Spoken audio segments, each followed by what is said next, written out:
What's up guys, Miss Pess here back with another Star Wars Galaxy of Heroes commentary video, and today I've got a video that's a little bit out of the ordinary for me. I usually try and have some gameplay in the background or something for you guys to actually watch that's a little bit more interesting than just a wall of text, but I have some patch notes that I really want to go over. Please be advised though, all of this information is heavily subject to change.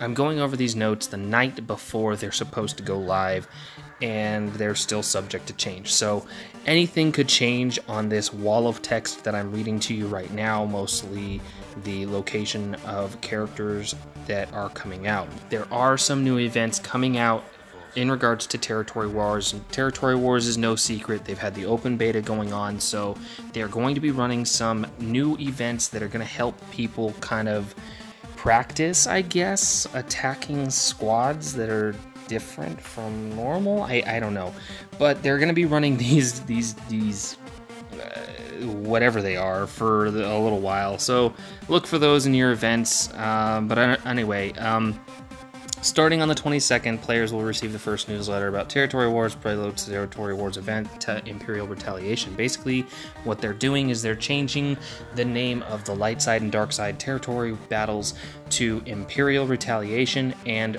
Rebel Assault. So bear in mind that the names of events will be changing, and that the new dark side territory battles is coming out the 23rd. That's right, Thursday is the first dark side territory battles that we're going to run, and it will run through the 28th, and then will be followed right after, like immediately afterwards, by the first Territory Wars. So again, this is it's all subject to change, but that is the game plan right now, and as long as there are no issues, then second Territory Wars will be following right after the first one.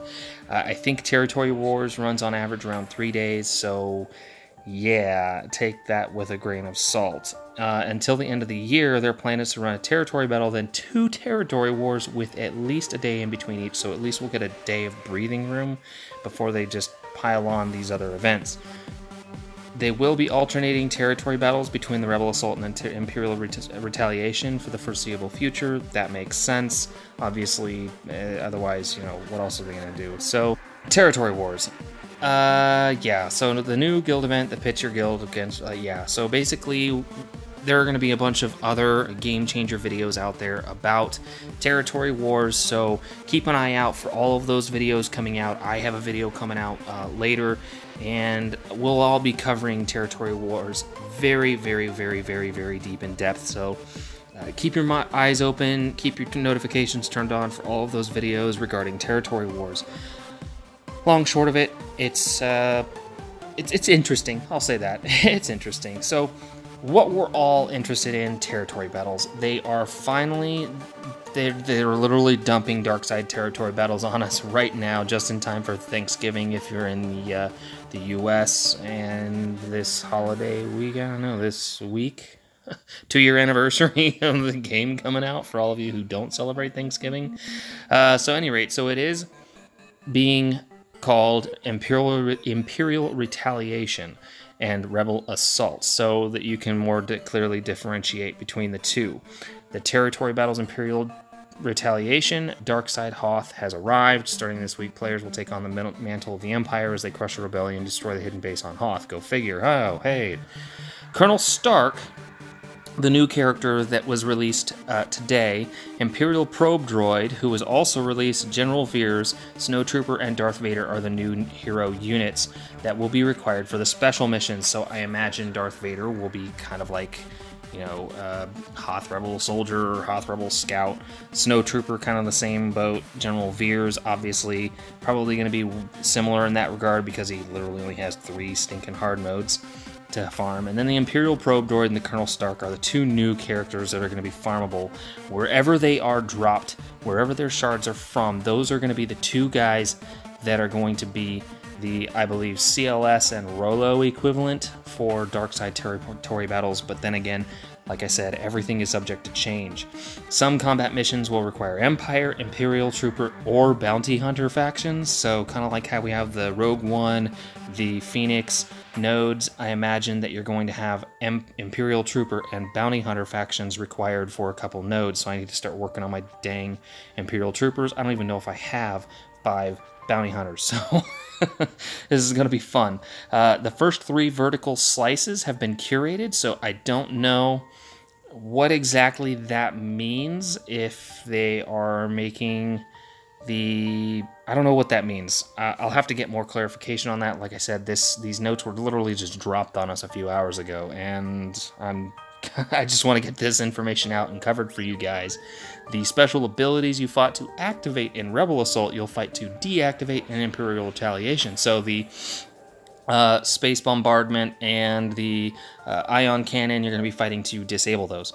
An additional territory has been added, so what I'm imagining, since you can't really, I mean, you could squeeze in a 4th territory on the 5th or 6th phase, but why would you do that when you can easily add just a 2nd territory to the 1st phase or a 3rd territory to the 2nd phase to make it 48? What I think they're doing this for is because there are so many guilds that have a ton of GP but still haven't gotten 45 stars yet, so I think they're doing this to make it easier for folks to get 45 stars. I mean, I can imagine that you're going to see some outcry from Team Instinct, since as far as I know they're the only guild who's managed to get 45 stars, but you know, they'll carry the mantle of having it first and when it was hard. So yeah, they've dropped combat and special mission encounters from 6 to 4. Special mission weren't ever 6, so I don't know if they're raising them to 4 or what, but bear in mind that like I said, this is all subject to change. New characters, obviously, we already talked about the Wampa, we already talked about the Imperial Probe Droid, and we already talked about Colonel Stark, so I have my video on the Wampa. I was actually planning on doing a video on the Imperial Probe Droid tonight, but obviously that got a little postponed, so that'll be a little bit later this week that I get that done. Hopefully I'll get some free time this holiday week to get that actually done and out for you guys. But then, like I said, heavily emphasize here that all of this information is subject to change. Right now, the very first thing that we got today was that the Wampa was going to be available in the territory via Territory Wars, but now it's in the Guild event store, so I don't know if it's kind of like Hermit Yoda or what, but then the Imperial Probe Droid is now listed as a Darkside Territory battle map or limited time, so you can whale out and get it. And Colonel Stark is the same way. So at one point we were told that Guild Shipments was going to be where you bought either Colonel Stark or the Imperial Probe Droid. I think it was Colonel Stark. And then originally it was the Cantina node. So the information has been very fuzzy these last couple days on where these characters are actually going to be farmed, but bear in mind that you're going to pretty much need Imperial Probe Droid and Colonel Stark, so I'd imagine they make them relatively easy to get, especially if you gotta have Colonel Stark or the Probe Droid to get the other character. So, yeah, like I said, grain of salt. Double drops, great news for all of you guys who are farming anyone in the game. Double drops are coming back across the board. The entire map, the entire cantina is going to be double drops from the 23rd to the 24th. And 2-year anniversary is going to come a little bit early on the 22nd, so we're going to get a bonus little gift from the Galaxy of Heroes team. Don't know what that is. I'm excited. You should be excited. It's going to be awesome, I hope. Chewie shards, yay!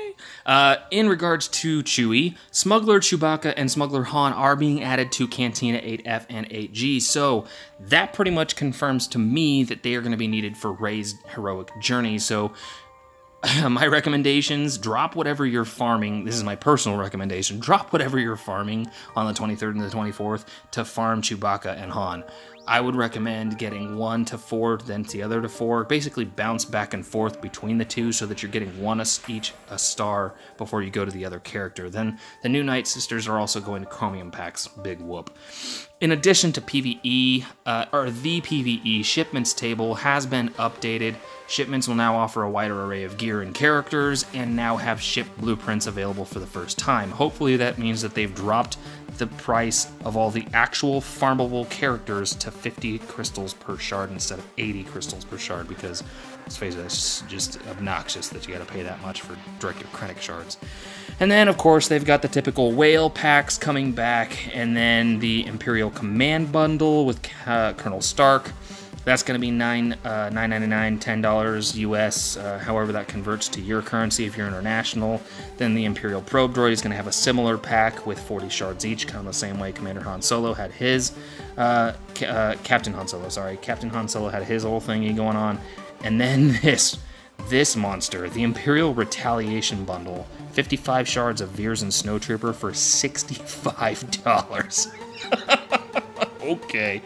Then the Advanced Weapon Research Bundle, Director Krennic. I might actually buy this one because I'm about 50 shards short on Krennic, and I'd be willing to pay $50 to cut my farming by about 5 months.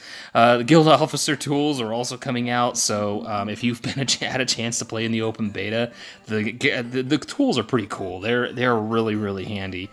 Typical bug fixes and everything else, and then what's ahead? This is what a lot of people are interested about, and this little nugget right here. The belonging you seek is not behind you, it is ahead.